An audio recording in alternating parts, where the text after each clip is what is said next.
Since its inception, Anandaya College has been at the forefront in providing exceptional levels of education to the young Anandayans, while also molding them to be the future leaders of the country. And through Anandaya magazine, we share the success stories of renowned old Anandayans to motivate and inspire the future generations of young Anandayans. And today we have yet another old Anandayan with an illustrious career with us.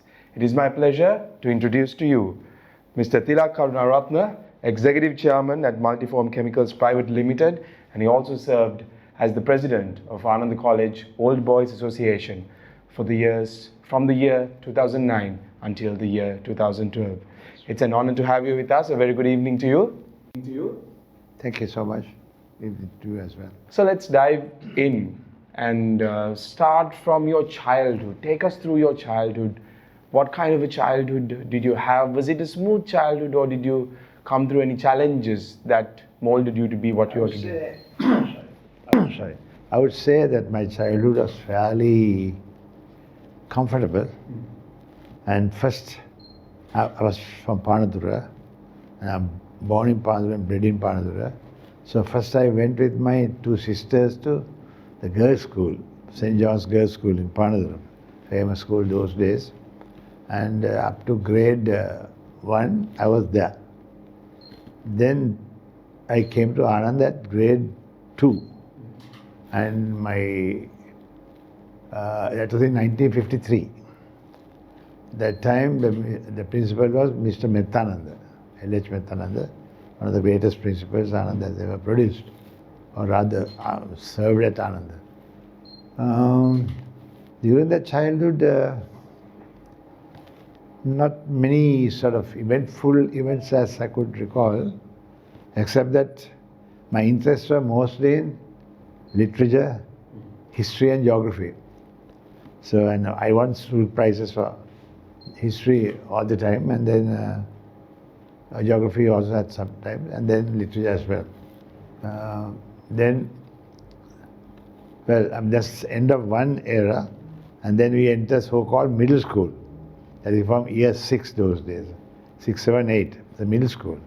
And that was a game changer there, because the teachers were all different, and subjects, we had to learn more subjects.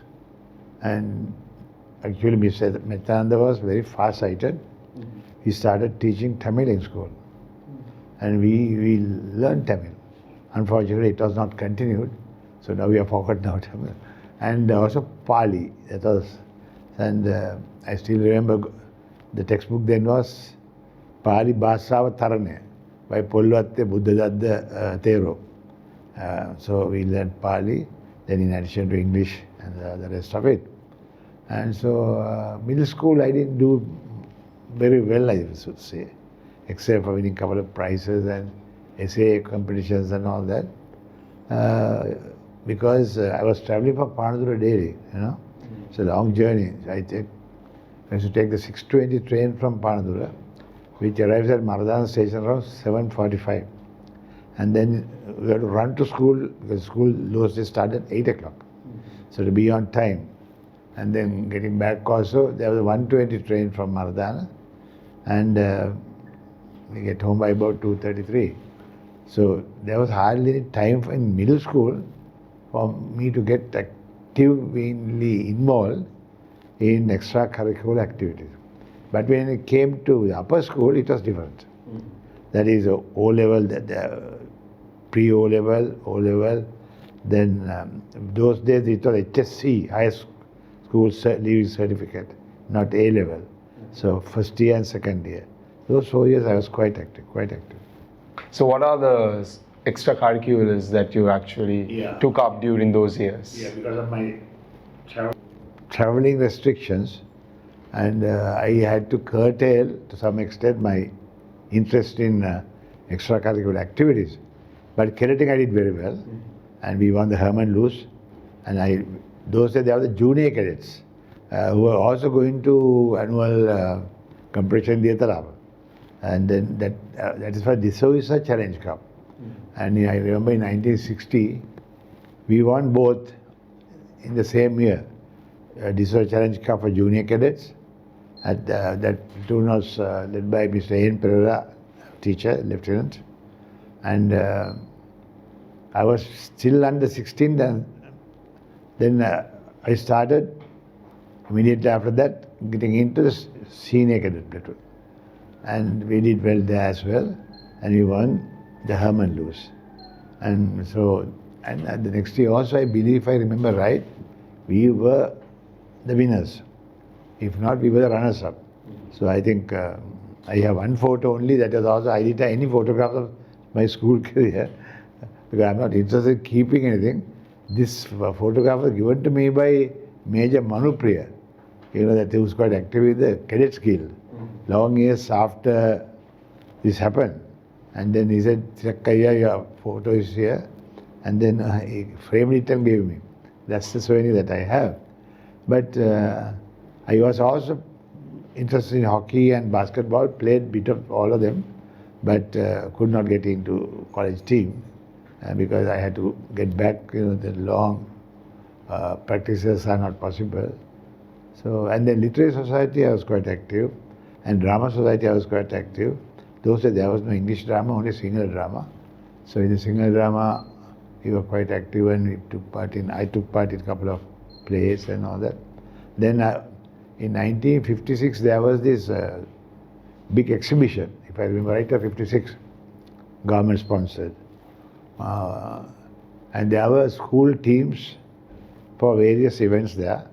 And we had a Candian dancing team.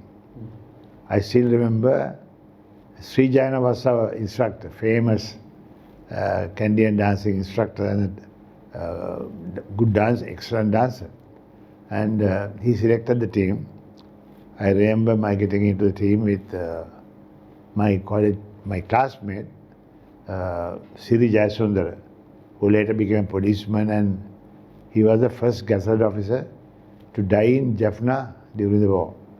He was ASP then. And so we were, actually the next day the Daily News published a photograph. If you dig into the library there, that you will still find, and Siri and me dancing in front. So those were the days that we really enjoyed our school life. And teachers were also very good. And they used to, unlike today, I don't know, maybe I'm wrong, but unlike today, some of the teachers stayed after hours to tute weak students, School was over at 1 o'clock, and then they give half an hour for lunch. Then at 1:30, they have their class for weak students, free of charge. Later on, they had their classes with the charge, that was at their respective residences or wherever. But in school, they did that. And also, one incident that we were pulled out and chased away from the class was when Mr. D. Abhay Singh, our Sinhala master.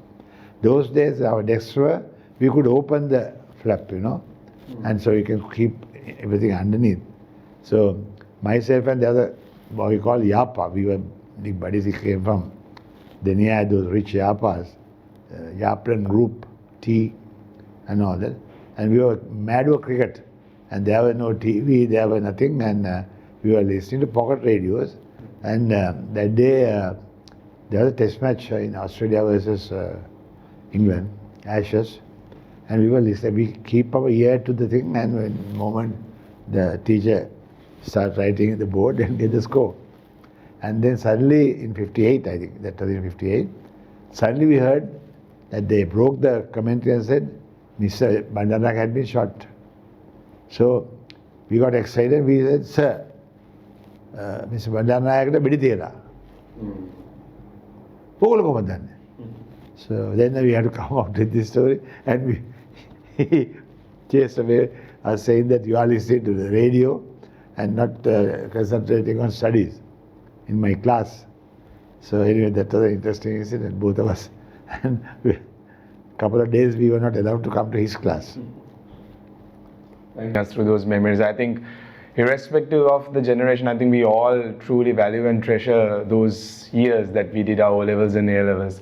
Now, you spoke about how you were involved in various extracurriculars during that period of time. How did you balance your studies along with the extracurriculars? Studies those days were not very competitive, unlike today. It's really from the age of say 6 or so, you have been pushed around by your parents and sent to tuition classes, and it's a real rat race today. Those days it was not so competitive, and because even to enter university, it was not so difficult, because there were only one university, it was Ceylon. Later on, they have 3 campuses, but competition was much less than that way. So therefore, there was ample time to do extracurricular activities without neglecting your studies. Because there was no pushing, no tuition, nothing. So only the classwork, and then you do your extracurricular. Not today, after school they are running for their tuition classes. So that was not there. Or Zoom and all these things are not there. No? So that was interesting. And teachers are also very good. Really dedicated teachers we had. And the adventurous teachers, Mrs. K.K. Suryarachi, with that when we were in the middle school, he was our geography master. Later on he became minister of industries. And Mrs. Suryarachi used to take us on adventurous tours.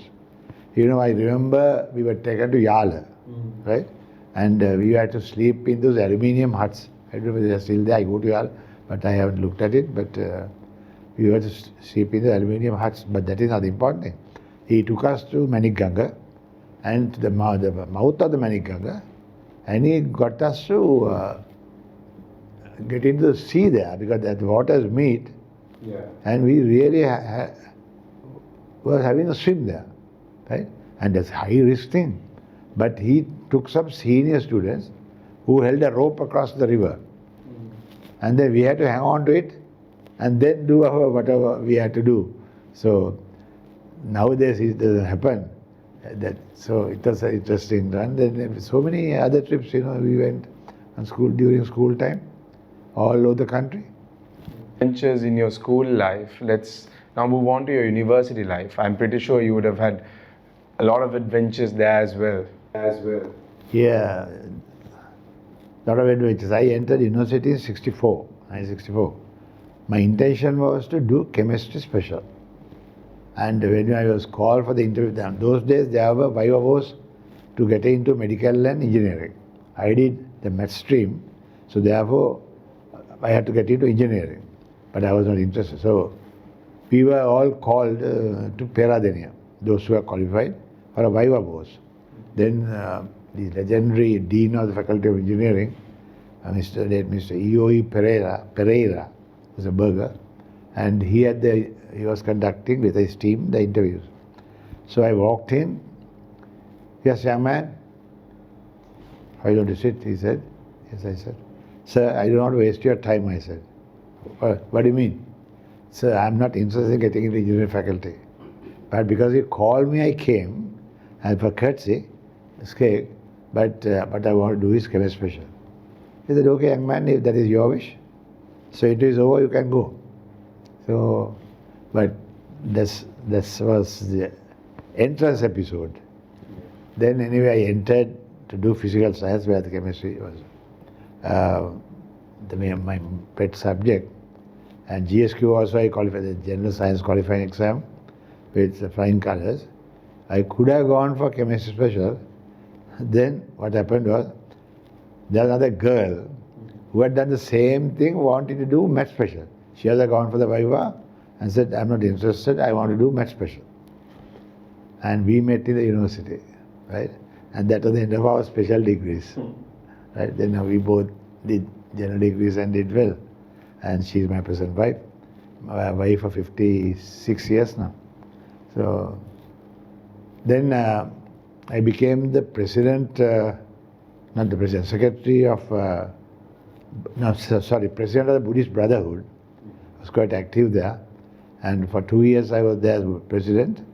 And we organized trips to all these sacred areas and then the interesting places where Buddhist Asian monuments were.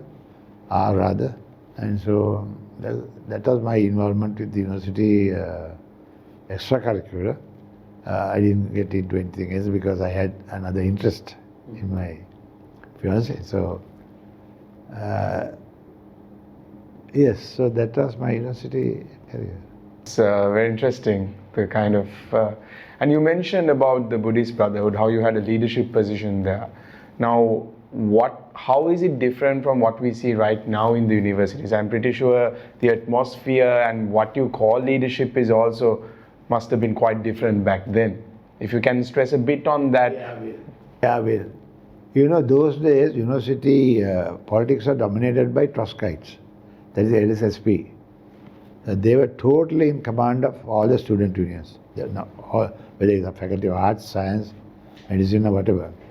Now, even to become the president of the Buddhist Brotherhood, you have to get the approval of the party. I was not a card-carrying LSSP member, but we were all then, because we were forced to be LSSPs.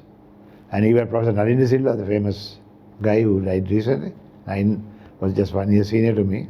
Narendra was also a big wig in the LSSP. So he called me and said, because of knowing my interest and interest, he said, Thilak, why don't you become the president of the Buddhist Brotherhood? I said, yes, why not? I mean, he saw that I'm so interested in these ancient things. So I said, okay. I mean, so even that has to be approved by the LSSP to be the president of the Buddhist Brotherhood. And Trotskyites, I mean, they were not very keen on religion. Yeah. But yet, that was the case those days. There were no other involvements. So let's dive into your entrepreneurial journey as well. So from the moment you left university, or did you actually have in mind what you were going to become? What was the thought process there? You know, that's an interesting story. Now, I had done my cadetting and done quite well. I thought I must join the forces, right? And there was this advertisement by the Air Force. For the first time, they are taking graduates as commissioned officers, but then you are commissioned, then you later on do your battle course and all the training.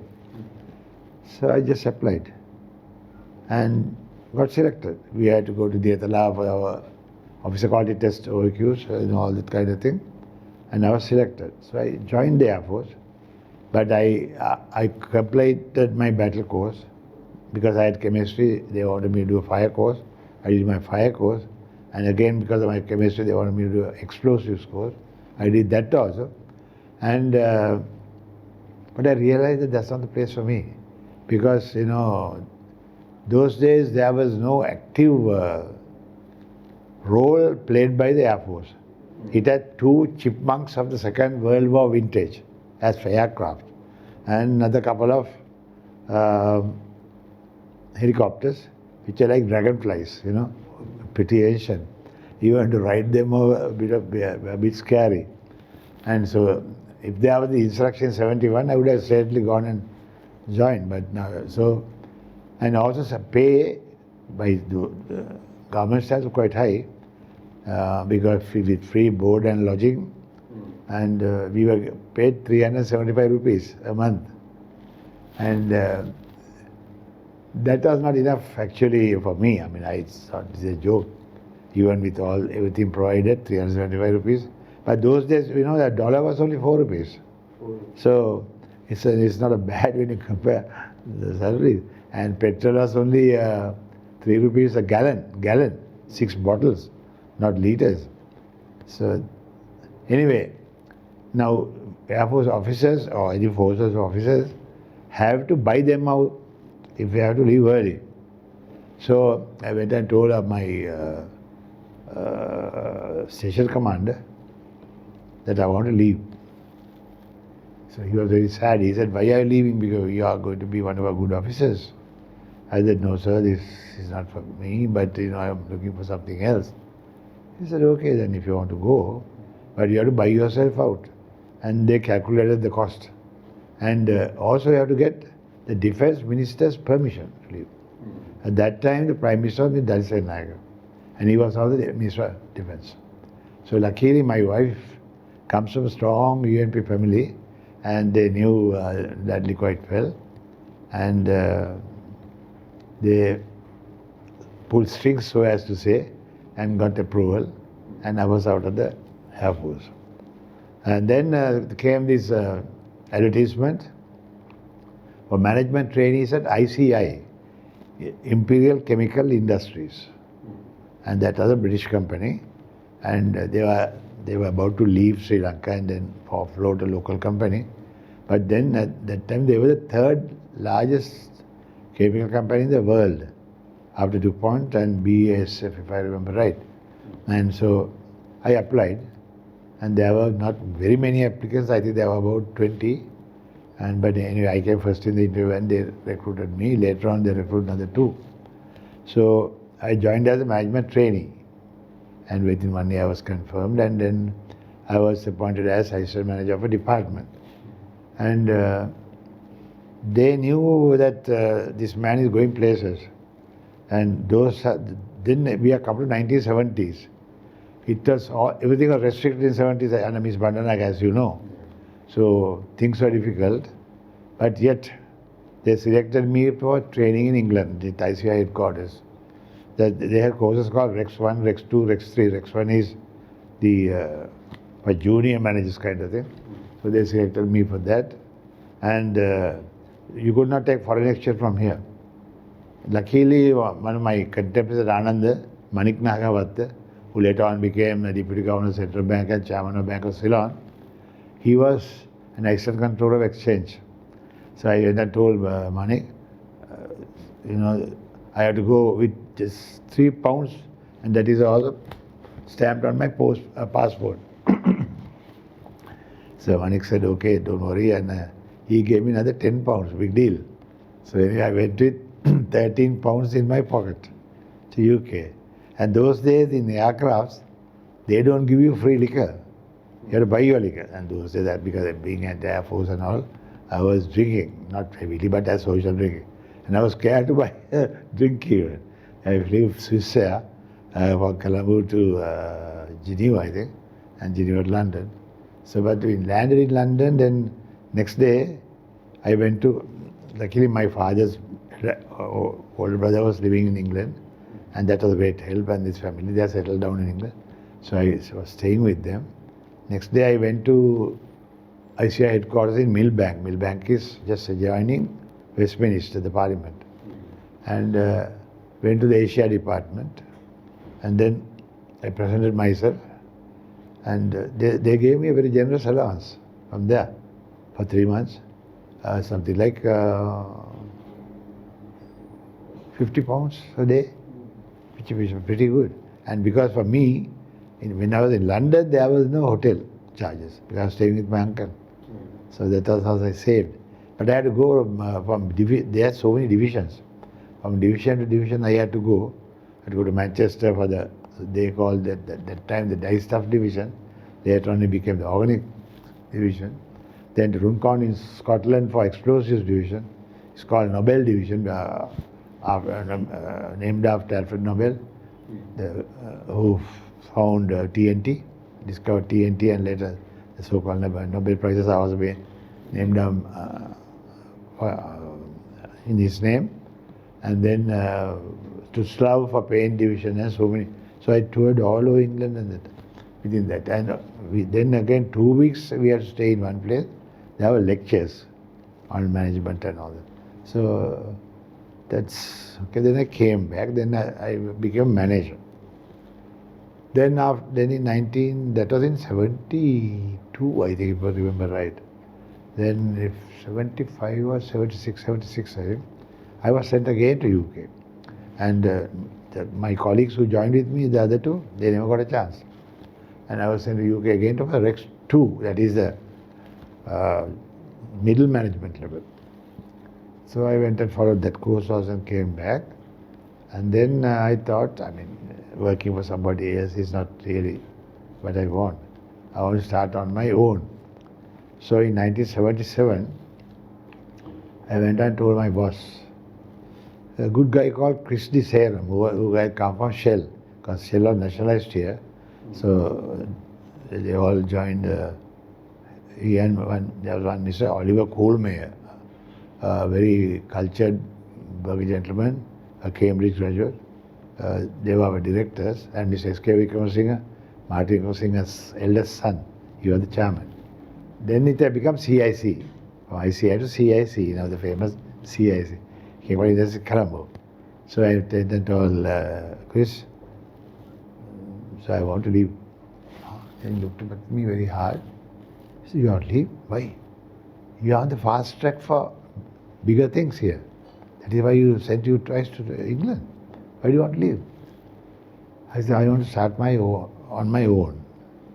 Then he thought for a while and said, young man, go home and think about it and discuss with your wife and whether you want to do it, because you are taking a big risk, because everything are restricted those days. I mean, to start something during that period is a huge challenge, unlike today. So I went home and told my wife. Of course, she was up in arms and very angry about it. She said that I was having a company car, good salary, and with unlimited petrol and all that. And so she said, why are you leaving all this and starting on your own, and how are you going to do it? You don't have much savings. So I said, okay, I'll take up the challenge. So I gave my resignation. So reluctantly accepted. In 1977, October, I started this company, Multiform Chemicals Private Limited. And since then, we have not looked back, and doing quite well, and we have expanded into many things, and it was quite an interesting journey, I must say. So in 2 years' time, we'll be celebrating 50 years of Multiform. So what are your biggest learnings from the day you started the company? As a leader, what is your advice that you would want to share with the younger Anandians, especially in terms of facing challenges, starting on your own, the learnings that you had? Starting on my own was the biggest challenge. You know, I had only 16,000 rupees with me. And 60,000 rupees is $4,000 in those days. It's a very big amount. But so then there was a Hotel Oberoi, which later became Silverman Grand. Opposite that, there was a building, I don't know if it's still there. And somebody told me that there's a room available for rent. So I went and had a look. Yes, so then they said, okay, you can have it, but rent. Then I asked for, they were very particular about the rent. Because they said 400 rupees for a month. And so I started with one man, which is one fellow. And those days there were no emails, no fax machines, nothing. There was a machine called a telex. I think you have heard of it. That you cut a tape on the Morse code, then you feed it into the machine, and it goes to the other end, and then it can be deciphered. So I couldn't afford to buy a telex machine. So I saw a telex machine being operated next door, the next room. So I went and spoke to them and said, can I share yours? And they were into something else, I mean not chemicals. So they said yes, and with a payment of about I think 200 or 300 rupees a month. So I shared that. And there was no way of looking at companies to get agencies. Now you go to the internet and you can find anything. So there were books, manufacturers of various chemicals. So I had to keep on writing, and asking for, describing myself and then my training in ICI and all that blah blah, and then asking for agencies. And it took about 6 months to start with something. Because one thing I told CIC was, when I went on training to UK, there were so many new companies I found. And I got those agencies of CIC. I said, my boss, I will not take a single of those companies into the new company, because this is where I learned my trade, and I will not betray you. And because some of them wanted to come with me, I said no, because they only knew me. So I said no, but I may find somebody else to compete with you, but not you. And still, not now, of course, all are young fellows. So CIC management used to respect me a lot on that, for that. So then, of course, after I got the agencies, I got another guy to do as a kind of salesman type of thing. I also did. I had gone all over I had my car, of course, but then I had gone all over. Mainly chemicals, those days retailing was done at Bankstown Street. Still it is so, but there are not many industries. But I got agency by Johnson and Matthey. I don't know if they heard of this company. They deal in gold. And you know that in porcelain, that time Sri Lanka was just starting the ceramic industry, and Noritake was just coming up in Matale. And you know that line you have, the gold line on the plate and the silver line. Now the gold line has 12% gold in that, and the silver line has 12% platinum in that. And you draw the line and fire it at 800 degrees so that it gets stuck in there. So I got the agency for that, and then we sold that ceramics operation. And Noritake later on found their own suppliers, but they were so big. But initially I did that, and then did quite well. And then after that it's a question of getting agencies all the time. And now we are expanding. Now we have about 30 different agencies which are big and gives us a good business, and we make a decent profit. Thank you very much for sharing that inspiring story on how you got started as an entrepreneur. Now let's dive into how you got involved with the Old Boys Association. From all the exposure you had, you've traveled the world and you started your own company. And then how did you get involved in terms of the leadership at the Old Boys Association? I was actually, my OVA number is 774, I think. So one of those earliest members. Not immediately after I left school, but after the university I joined. Then I was elected to the executive committee. In the 70s itself, right? I was in the executive committee. And then I became the joint secretary from 82 to 84 with Dr. Ranjit Cabral and me, one of our past presidents. Then second year was Mr. Ratnavira, who was the bank manager. So 2 years. Then meanwhile I got involved in politics. And then I was appointed the chief organizer by Ms. Bandanayaka for Bandarama electorate. So I thought mixing politics with college affairs is counterproductive because there was a UMP government, and then there's nothing very much I could do for the college under UMP government. So I virtually gave up being active in the OBA. But I must say that during the 70s I was quite active in the 80s. And Mr. Ranapala Bodhinaguda, I think you must have heard of, he was president for 17 years. It's a record. And he actually did a lot for college. He was confidante of Mr. Jaya Javadan, the president. And he the one who got us the land from Makut's land, nearly 2.5 acres adjoining, and that's where the school playground is and swimming pool and all that. Mr. Bodhinaguda was instrumental in getting that. So I quietly, I was always helping college. Boys used to come always when there's some event for advertisement or a donation or whatever. I helped them all the time. But I kept a bit away from the OBA because of my political involvement. And then I became MP, and that's a different story. In 2008 or so, Sitendra Senratna, then he was the president, I think. Yeah, he was the president. And Isuru, Samar Singh, he was the past president. Those two came to see me and said, there's a severe lacuna for finding a potential president for OBA. Why don't you consider? Because then I was out of politics. I was so sick of it, because then I resigned on my own. I never lost an election. I resigned on my own because I was wasting time and neglecting my business. So I said, yes, why not? So I had to go and join because I was joint secretary earlier, and Constitution permitted me to straight away become the deputy president. So I became deputy president, and Manju Fernando was the president. And we know that we had a very sad incident with Manju. So therefore I had to take over halfway of Manju's term as well. So that plus my 2 years, altogether it came to almost 3 years. So since then, of course, I've been quite active. And then came the centenary, not centenary, 125th anniversary in 2011. So we had to get ready for that. A lot of activities were planned. And in the same year, we started this, our association with Jaffna Hindu College.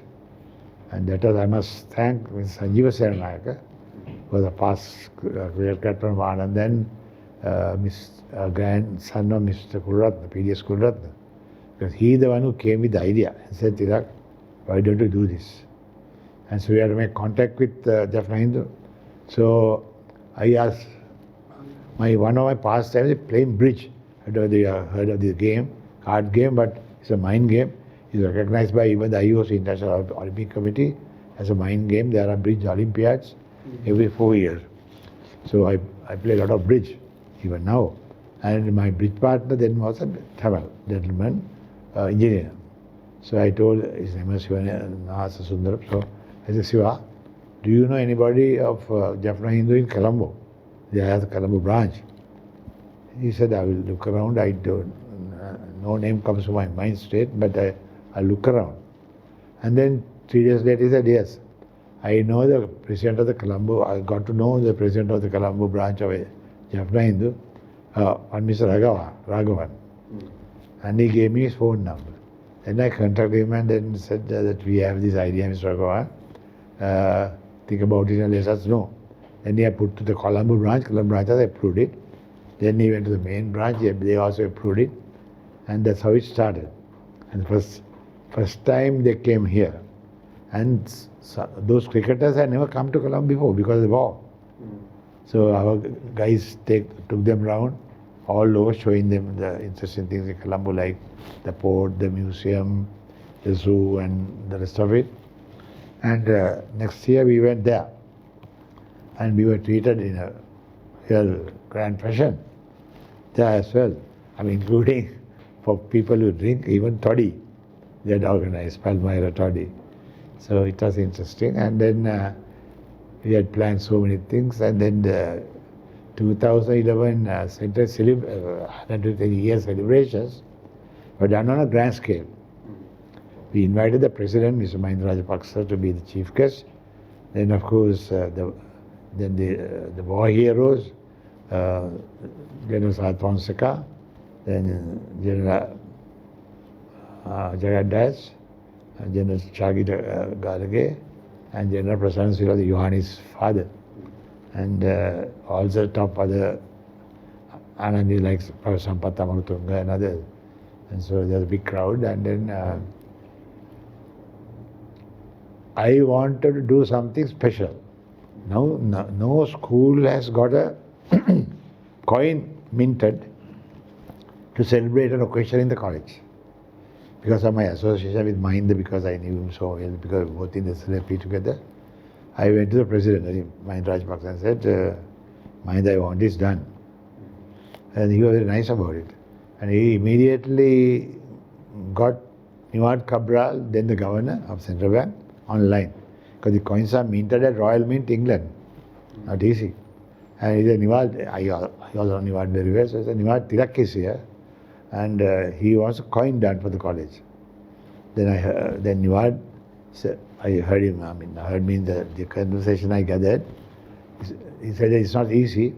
You have to give about 2 years advance notice to get a coin minted, because so many coins are minted.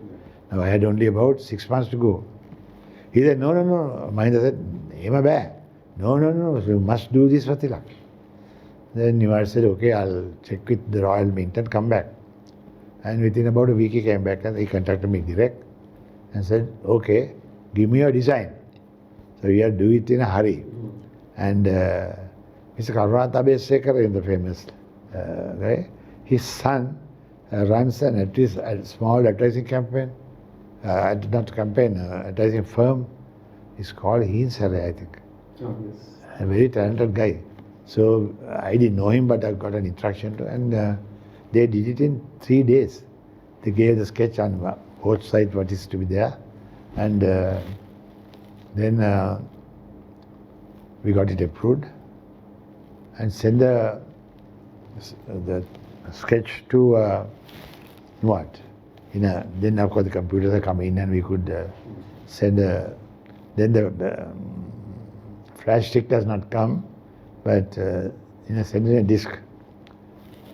So we got it minted, and it is 99.99% pure silver. And we initially started selling at 8,000 rupees. On the launch we sold, but still there's something remaining. Only we got 1,000 coins minted, and still something remaining. I mean, I have been repeated telling the OBA.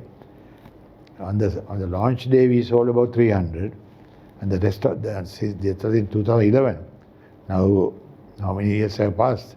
21 now. 15 years, huh? 15 or 16 years have passed. Still they have not been able to sell the whole thing. That is because there is no marketing done. So I said, if I was there as a marketing guy, I would have taught you how to sell this. So even so that was, anyway, it was the first time a college has got a coin minted. The face value was 2,000 rupees. But today it's worth more than, I think, 20,000 rupees for the silver value, if somebody wants to sell it even. So it's there. Then came this Anandaya magazine, not magazine, the coffee table book. Again, I must thank Sanjeev. Sanjeev is a guy who's really interested in the college, digging into the past and what happened and all that kind of thing. And he said, I remember in the 75th anniversary, they started writing it and failed. In centenary, I was also a bit involved, but again, they failed. So I was determined to do this book, 125 years of history of Ananda, in 2011 of centenary year. And we started this before the centenary, not centenary, I mean 120, I keep on making this mistake of centenary. You have to edit it, I think. 125th anniversary. We started this when I was the deputy president. I knew I was coming to be the president, going to be the president.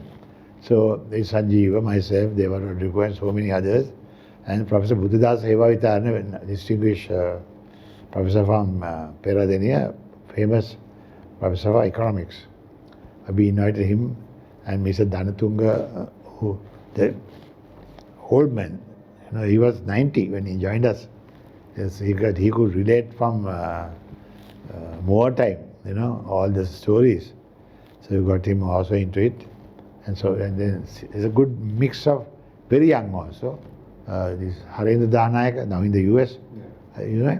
So he was also we roped in, and like that. So from very senior guys to junior guys, and we were meeting every 2 weeks, and I was hosting them with eats and drinks and all that. And we sat and discussed, and there was another Professor Sriyananda from Moratu, engineering professor. He also joined in. So it is going very well. And then we did the first draft.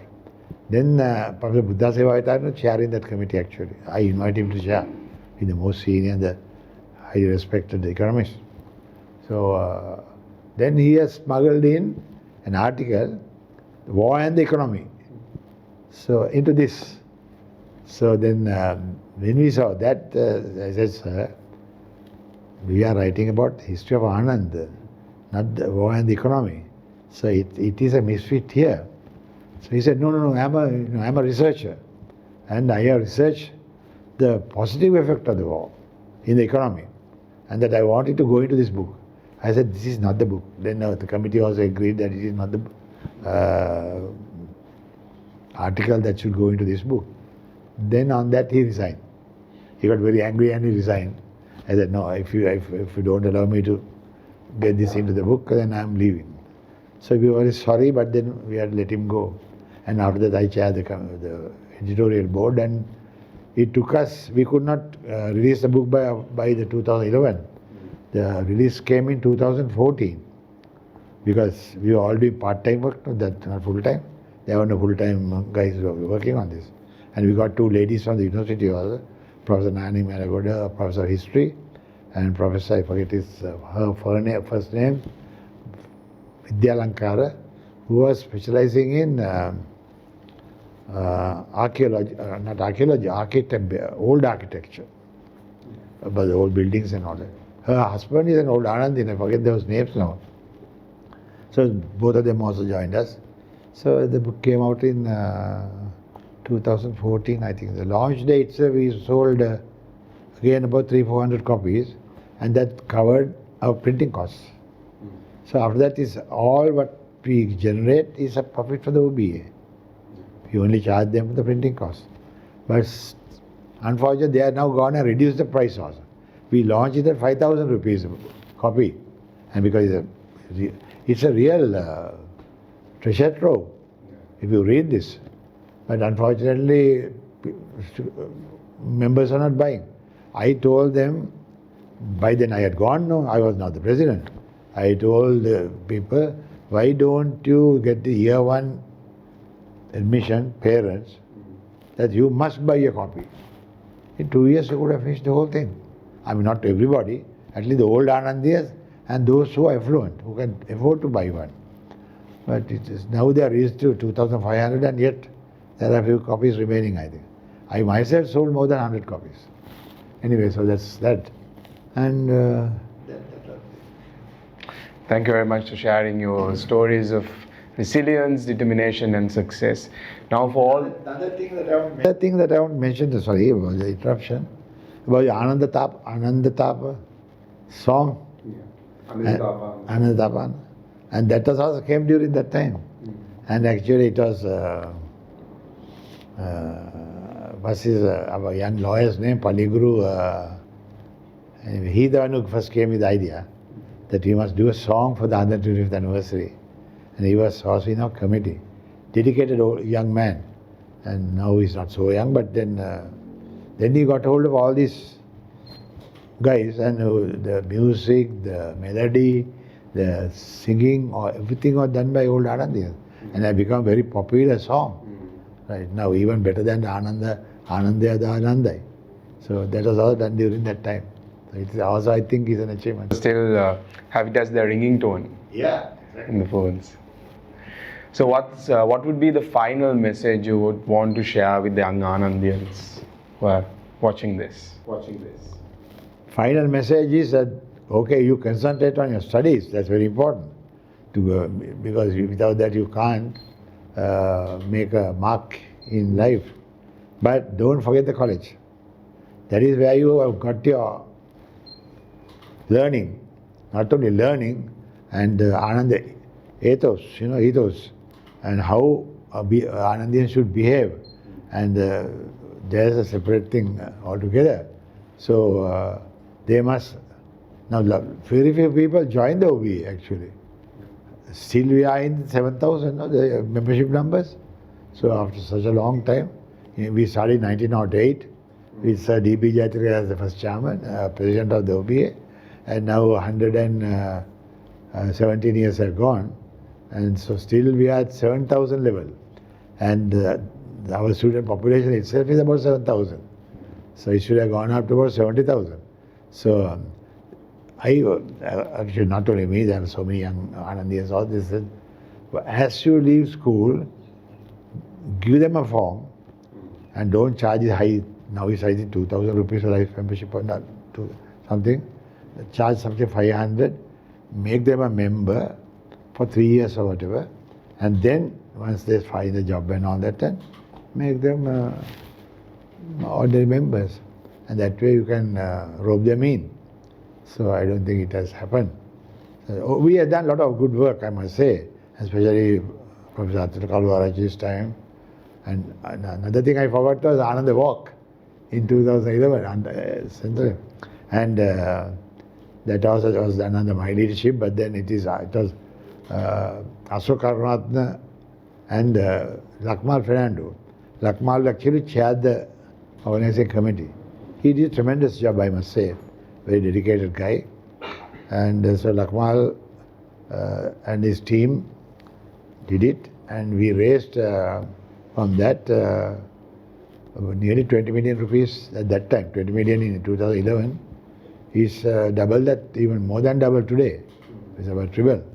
And with that we expanded the centenary building, the administrative building. The size is now almost double. We maintained the same architecture, everything, and we did the upper. And then what we call Buddha Jayanti building, we did up the whole thing.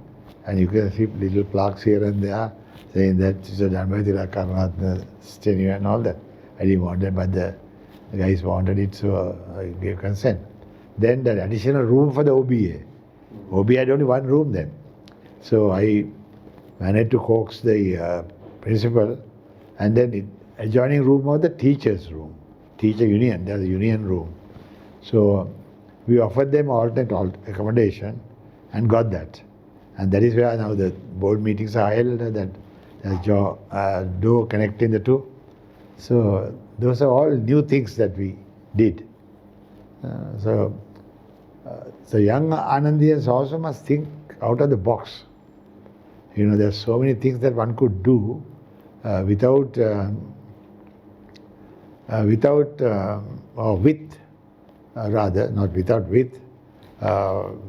new thinking. Go with the times. And the world is changing so fast. So if you are going to just stay put here, you will be nobody. Now see this artificial intelligence, AI, is advancing so fast without a regulation. That is the danger. It's going to take over the world if this happens. So I find very few Anandiyans who are into AI and robotics. That is one area that they must study. Unfortunately, there are no universities here, not even SLIT, having a degree in AI and robotics. But I know Sri Lankan, not an Anandian, who is in Imperial College, Professor of AI and Robotics. So I actually going to invite him next year. We have our oration university. That part I forgot in the university, I always forget. That I'm the one who started during my university time. After university, I was quite active in the Alumni Association. And I became the president of the Alumni Association of University in 2001. And I was there till 2004. That's the time I started this Sujata Javardhana Memorial Oration.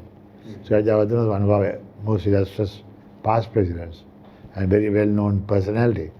And so it's going on. So with speakers from Sri Lanka as well as from outside.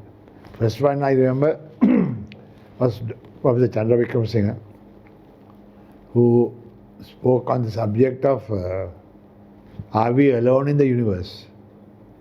And in my introductory as President's remarks, I quoted certain things from Buddhism.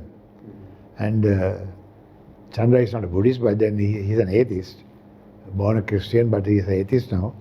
And when after he finished everything, and he came to me and said, "Can you have a tea?" You saw now in my own lecture, I included all that. Buddhism is the only religion which talks about these things. Sitanati, Kayati, Bambalo, Sataraki, and all those things are in that. And Buddhism is the only religion that talks of life. Not only living beings, that even the trees have life. Buddha said that. I quoted that thing, I can't remember now. So it's a very advanced philosophy, Buddhism is. So I was very much interested in those things also. And so I'm still quite involved in the Alumni Association of Colombo University, but in an advisory capacity. And I'm the one who always find the orators. And this year we want to get this Professor Nanakkar from Imperial College, but unfortunately he's tied up and he can't. He is going to talk about Buddhism and artificial intelligence. He has found a very close relationship between the two. So he said next year he will definitely come and speak about it. Okay, thank you very much for sharing the stories of inspiration and the stories of determination. I think we all have a lot to reflect on. And once again, we're very thankful to Mr. Thilak Karunarthna for sharing your words of wisdom with us. I hope that you will continue to inspire the generations to come. Thank you very much. Thank you so much for thinking about me for this interview. Thank you.